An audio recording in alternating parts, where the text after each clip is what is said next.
All right, let's dive in. How many times have you heard this? Something goes wrong, and the final answer is just human error. Case closed. Well, we're going to talk about why that's a huge trap.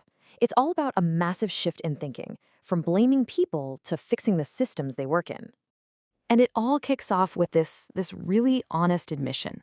You've got someone deep in quality assurance saying, you know what? The biggest mistake I ever made in my career wasn't some technical screw up. It was believing that human error was the actual root cause of a problem. That one idea, that's the key to this whole thing. And here's why it's such a common trap, right? Human error is it's the easy answer. It's quick, it feels final, and it lets everybody else and the system itself off the hook. But the big takeaway here is that human error shouldn't be the end of the story. Nope, it should be the starting pistol for a real investigation. Okay, so what's the big deal? Why is just stopping at human error such a mistake? I mean, if somebody messed up, they messed up, right? Wrong.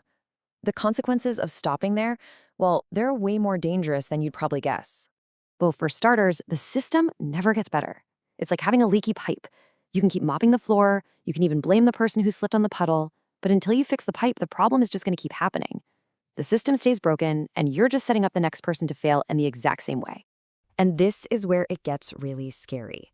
This same issue doesn't just come back, it often comes back bigger. Today's little glitch that you wrote off as human error, that could easily be tomorrow's major disaster, because the fundamental weakness in the system was never fixed. You're not just ignoring a problem, you're basically setting a time bomb. So if blaming people is the wrong move, what's the right one?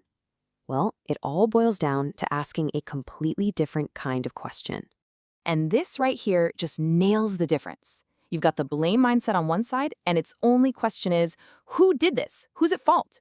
But then you have the curiosity mindset, and its question is totally different. It's, what? What condition made this mistake even possible? It's not about letting people off the hook. It's about digging for a real solution that actually lasts.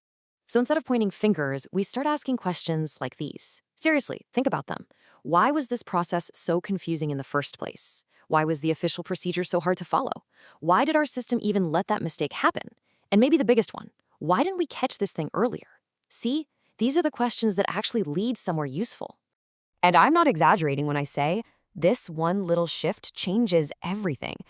The moment you go from asking who to why, you're not on a witch hunt anymore. You're on a mission to make the whole organization stronger.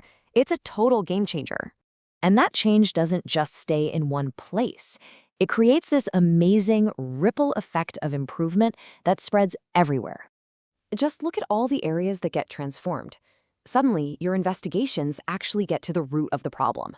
Your corrective actions, your CAPAs, they start preventing future issues, not just patching up the past. Even talks in the boardroom get more strategic. And the bottom line? Things like inspections go way better because your whole system is just stronger. So when you boil it all down, what we're talking about isn't just a new technique, it's a whole new philosophy. It's about building a culture where curiosity is valued way more than blame. And this quote just says it all, doesn't it? Quality improves fastest when blame is replaced with curiosity. It's so simple, but so true. The second you stop looking for a scapegoat and start getting curious, that's when real, fast improvement actually happens.